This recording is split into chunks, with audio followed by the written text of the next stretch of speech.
Previously on the 31 Nights of Halloween Horror. Alright, Hulu. Let's see what we've got. Oh my goodness! It's an episode of Sleepy Hollow. I think we should watch that.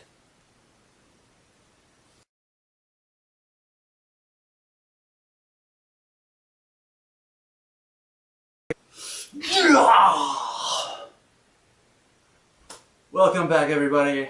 My name is Zankoku, and this is the 31 Nights of Horror lives again. Hi, everybody. How you doing? How you doing? How you doing? Okay, this is episode 8. Episode 8. We are 8 days in. We are almost to that third of the way mark. And tonight I am going to do a review of a movie called Legend of Hell House. This is probably my second favorite haunted house movie of all time. First favorite would be The Haunting, the original The Haunting, not the remake, even though I did like the remake. Anyways, this movie, I love this movie so much. Oh my god, I just eat it up. This movie is really good, and I love it. So let's talk about it. So, a very eccentric, rich millionaire, billionaire, whatever you want to call it, wants to know that when you die, does your personality survive on in the energies that are released upon the world? Or is it just energy with no personality, no will? So basically, the survival of your will, the survival of your personality, are you able to still be after you're dead? And can you even manipulate things and stuff like that? Basically, ghosts. Is a ghost real? Can you become a ghost? And so this, he hires this physicist who is knowledgeable in the realms of the paranormal and the supernatural. And he has this crew of two psychics, one young, naive psychic, and another was the last surviving member of the party that tried to investigate this certain house before, and they all died except him. He was the only one who survived. And then, of course, his wife has to come along because you just need someone else there, right? Yeah.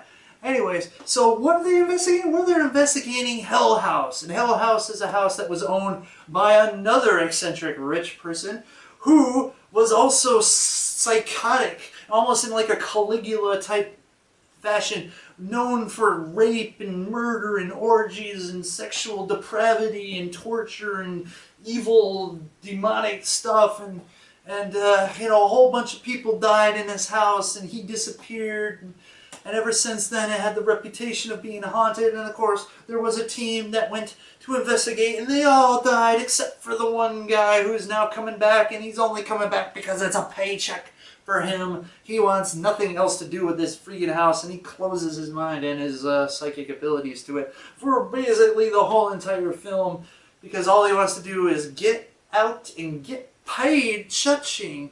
So they go to the house, and of course strange and weird things happen because, you know, it's a haunted house.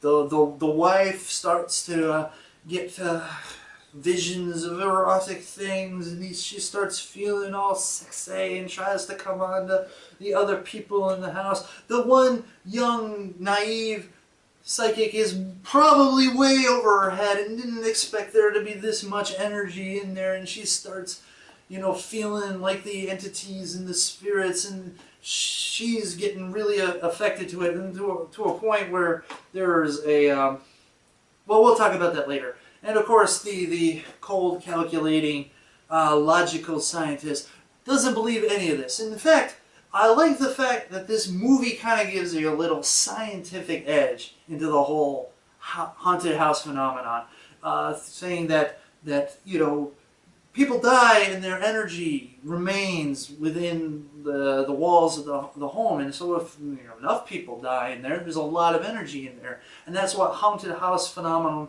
happens, is that energy can be manipulated by people, and even on a subconscious level. If there's enough energy in there, things can move by themselves, and that's what haunted house phenomenon is people get told the story, they get told the tale, and then they're loose in the place, and their mind starts playing tricks with you, and then their mind subconsciously uses their latent psychic abilities to move things on their own, and you don't realize it. So you think it's a poltergeist, and you think it's this is spirit, and because of that stuff happens, you become scared, you become frantic, and you don't think things through, and you become irrational, and that leads to things like you accidentally fall down a flight of stairs. Of course, you die, but people then think, oh, it's got to be some kind of ghost or something. It wasn't just because they were panicking and they weren't watching where they were going and they tripped over their own feet.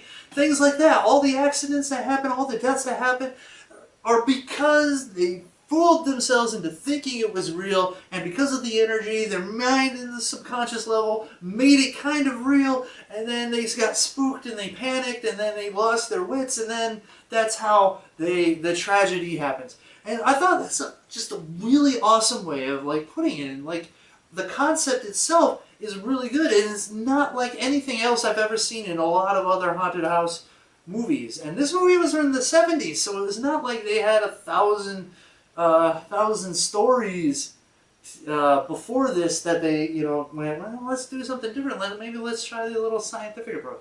So I think it's pretty great idea, and it still seems fresh today because a lot of times you really just don't get that kind of angle to try to explain what's going on. Maybe like the Entity, but anyways, so they're there to investigate. Weird things start happening. The physicist thinks that what's happening is actually being manipulated by the girl, that she can't handle the forces in her mind because she has higher amounts of psychic ability than the average person, is creating all of this chaos. And of course, the one guy keeps his mind closed and is like, as long as I don't get killed, I don't care. You guys do whatever. So in the end, of course, we find out all kinds of great things. And I don't want to spoil it for any of you guys, so I'm not going to go any further. But it's really good, and it's really interesting. So let's get to those scores. Let's go. Okay, so violence and gore, 1.5 out of 5. Well, there's not a lot of violence. There's not a high body count. There's not a lot of blood. But the people who do die in pretty neat ways. And it's kind of crushing. But there's not a lot of it, and so I can't give it a high score. 1.5 out of 5. Definitely below average. If you're a gore hound, you're not watching this movie to satisfy your gore cravings. That is for sure. So let's go to shock value. Shock value, 2 out of 5. Honestly, there's not a lot of jump scares or anything like this. There is an awesomely creepy mood and feeling that you get throughout the whole movie, but that's not really about shock value. The really thing that only shocking about this movie is that it's rated PG, and there is like a, the deaths. I mean, I don't necessarily put on a PG level, but also that there is a ghost rape scene. The young girl gets defiled and ravaged by a spirit. And I'm surprised PG would have ghost rape in it, but maybe that was back in the day where you had to really do a lot of bad things to get an R rating because there was no PG-13 or whatever. And honestly, maybe we should go back to those days because, man, I'd like to see those hard R movies return, right? So there you go, shock value, 2 out of 5. So why do I say this is such a great movie if like the violence and gore and the shock value aren't there? Well, it's because the plot I give a 5 out of 5. The plot I love the plot, and I love the fact that it's not disappointing. I like what they did with it. I didn't think, sometimes you have a great concept and then you fail in the execution, but in the execution of this film, I really liked it. I really dug it. I thought it was great. I love how they executed it, and I love the concept of all, the whole scientific basis, that it's all like electromagnetic energy, and that they have a device that can clear that all out, basically neutralize, not destroy it, but you got negative and positive, and now it no longer has a charge or whatever, something like that. They fight electromagnetism with a bigger electromagnet, right? Like a ghost busting tool. So I thought that was interesting. You know, the way the story went, the twists at the end. I thought all worked well together and was well thought out and well executed, and therefore I give it a 5 out of 5. Acting, I give this a 5 out of 5. I don't know. Maybe I'm blinded because I loved the plot so much and the concept that I thought the actors' portrayals of what they're supposed to be were spot on. You've got the cool, calm, collected, logical, self-confident, he knows he's right, everyone else is full of shit guy. I thought his character was spot on. The wife, you know, she, you know, is the wife. She doesn't know anything about what he does for his living. She's the support, and then you know how she gets affected by the house, and she's the sex kitten of the movie. I think she did a pretty good job portraying that character. And then of course the naive young girl who's way over her head, who wasn't probably never experienced any kind of psychic shitstorm like this house is. I think she did it right. She you know, she's naive, she's idealistic, and she lets those ideals be her guide. And so, you know, she's almost like the rebellious child in a way, because, you know, she's constantly at odds with the skeptical physicist guy. And of course, Roddy McDowall will play the sole survivor of the last mission. He and his, you know, is like, I am just here from the money, you know. I mean, he was spot on. Also, I loved his performance, so I gotta give it a 5 out of 5. I'm sorry, 5 out of 5. So let's go on. Next up is Nudity. Nudity is a 0. Nothing there. There's nothing there. Even in the ghost rape, she's still wearing stuff. But, you know, it's kind of see-through, in a way. Maybe a 0.5. I don't know. No, 0. Up. Just put my foot down. 0. Nothing. So, yeah, I know. Whatever. So, let's get on. Enjoyment factor. Enjoyment factor. 5 out of 5. Oh my god, a perfect score for enjoyment factor. Yes, because I thoroughly enjoyed this movie. I thought the pacing was great. There was no moments where I thought it was bored. I was just hooked from the beginning. And right on through the end, I was enthralled and engaged and wanted to see what was going on, wanted to see what happens. Not disappointed with the end. Just thoroughly. The only thing that was disappointing was that it was over. I wanted it to last forever. I don't know. It was just a movie that I just thoroughly enjoyed. Totally. 5 out of 5 enjoyment factor. Now, overall impression. Not a 5 out of 5. Surprise? No. Well, 4 out of 5. You know why? Because the movie isn't perfect. The movie is not perfect. There are things that this movie can do to bring it up to perfection, but it's pretty damn good by itself. And everything that I gather up, it's a 4 out of 5. Awesome movie. Yes, it could use more violence. Yes, it could use more gore. Yes, it could try to be a little bit more scary and shocking. And yes, it could have some fan service. But that all aside, it's still an awesome movie. And I suggest if you like haunted house movies, check it out. It's great. I love it. You're probably going to be disappointed. I don't know why, because I probably built it up way too much and your expectations are too high. But I don't know. I love the movie. I love it. I love the movie.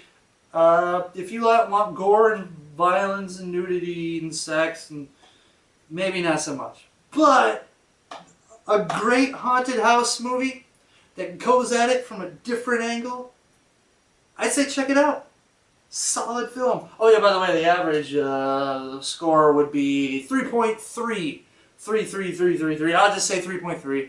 Which, come on, man, that's pretty good. That's pretty good average, seeming that not a lot of violence and not a lot of nudity, because you know those numbers really kick that average down. So here we go. Legend of Hell House. Awesome movie, based on a book by Richard Masterson, who's has tons of movies made from his work. So anyways, there you go, check it out. And of course, here are the links to the other videos whenever I feel like putting those links up anyway. So we got episode 7, where I give my thoughts on the new television series Sleepy Hollow. I give it a few weeks, and I've enjoyed what I've seen so far, and I wanted to talk about it and tell you about it. So there it is, right there. And oh yeah, at the beginning, where it says previously on the 31 Nights of Halloween Horror. There's a scene based on the little dream home thing that review movie. Yeah, watch it. Ooh, yeah. Anyways, here's gonna be episode 9, whatever that's gonna be. I don't know. Maybe it's another movie. Maybe I'll talk about something else. I don't know. Anyways, I am going to leave you for the evening. You guys stay scary out there, internet, and I will see you tomorrow night.